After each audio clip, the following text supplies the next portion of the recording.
Madame la ministre de la Santé publique et de la population, Madame le directeur général de la Santé publique et de la population, honorables députés, Monsieur le représentant du programme des Nations Unies en Haïti, Monsieur le représentant du CDC, Monsieur le représentant de l'OPS, OMS, Madame la représentante de la BIP,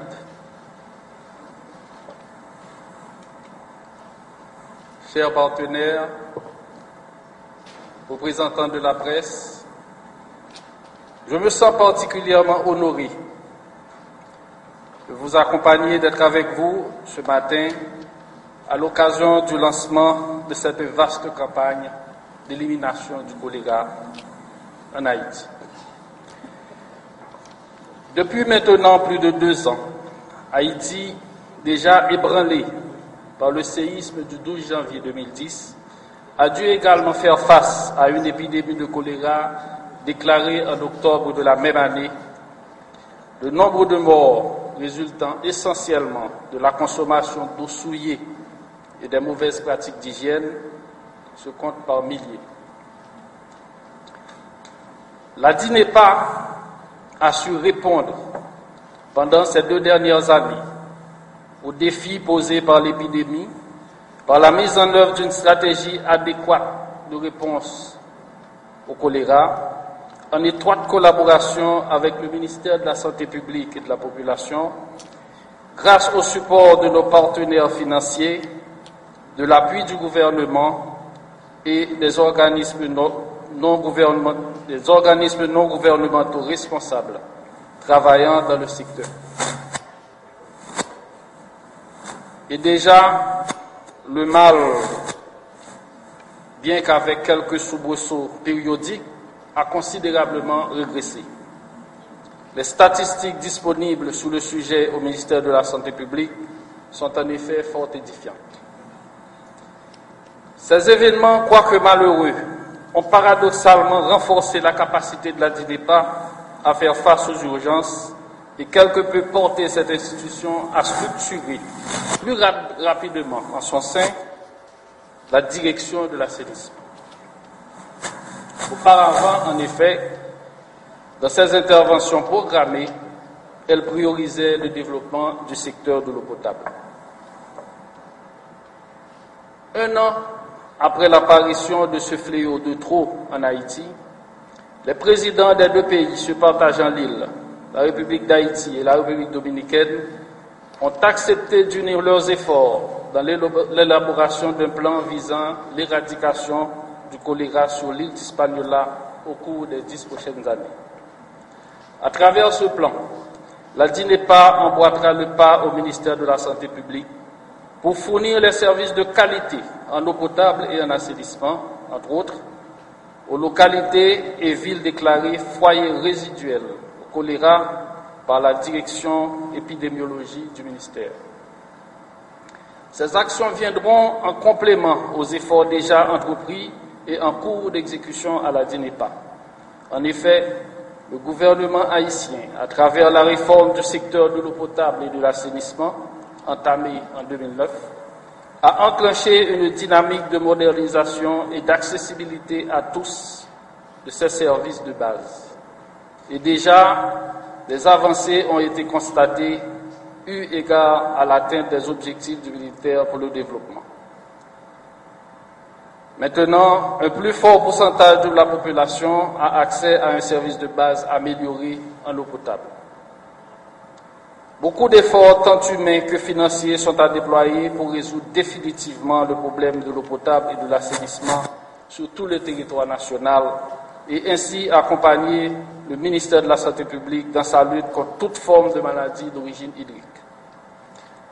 Pour satisfaire les besoins de la population, la DINEPA poursuivra ses actions au regard de sa mission fixée par la loi, en les intensifiant, au besoin bien sûr, avec l'aide de ses bailleurs de fonds, la communauté nationale, les ONG responsables et du support en nette progression du gouvernement en vue de mettre à la disposition de cette population une eau qui ne devra en aucun cas constituer une nuisance pour sa santé.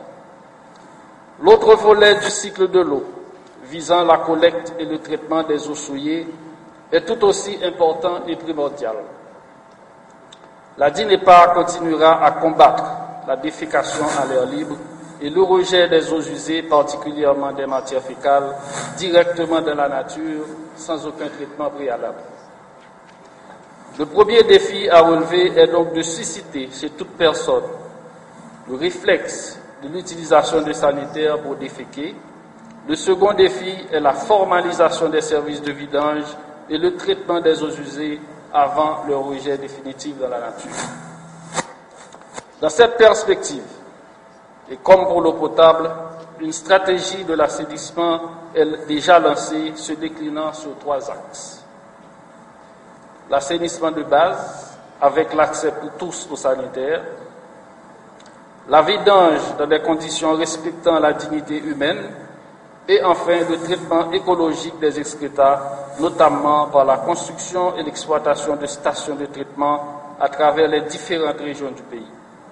Et de telles installations se retrouvent déjà à Port-au-Prince, au Cail, à Saint-Marc, et tout récemment, grâce à un effort particulier du gouvernement lors du récent carnaval, au Cap-Haïtien. Il n'est pas superflu de mentionner également les blocs sanitaires en train d'être construits et mis en place un peu partout à travers le pays, dans les écoles publiques, les marchés publics, les centres de santé. Comme nous l'avons proposé dans le plan d'éradication de la transmission du choléra, nos actions devront déboucher effectivement sur de vraies solutions qui s'appuient sur notre expérience et nos réussites. Ce défi de taille auquel nous nous sommes attelés à assurer le relèvement pour le bien-être de toute notre société est celui du droit à l'eau et à l'assainissement. Et c'est ici pour nous l'occasion de vous communiquer le rêve de la DINEPA de procéder à l'exploitation des eaux de surface à des fins d'alimentation en eau potable en lieu et place de celles de nos nappes aquifères, de nos sources qui se dégradent, se polluent de plus en plus eu égard à l'occupation quasiment incontrôlable des espaces jadis réservés. Une telle approche, dont la transversalité est évidente, nous amènera à une parfaite maîtrise de la ressource qui, convenablement traitée, pourra être distribuée à la population sans aucun risque de lui transmettre des agents pathogènes néfastes pour sa santé. Alors, l'eau étant disponible, l'assainissement de base pour tous, à travers des sanitaires modernes, ne sera plus un problème. Le projet est ambitieux, certes, mais mériterait d'être exploré puisqu'il fournira de façon définitive et pérenne la solution au problème de l'eau potable et de l'assainissement dans le pays tout entier. En attendant, la DINEPA continuera d'appuyer le MSPP dans cette lutte contre le choléra. Nous pensons sincèrement que le plan d'éradication tel que présenté aujourd'hui saura trouver un écho favorable auprès de tous, acteurs et bénéficiaires, et qu'il impactera directement les conditions de vie de ces derniers avec en prime le développement de nouvelles activités génératrices d'emplois pour la mise en place, la gestion et la maintenance des infrastructures qui seront réalisées. Je vous remercie de votre attention.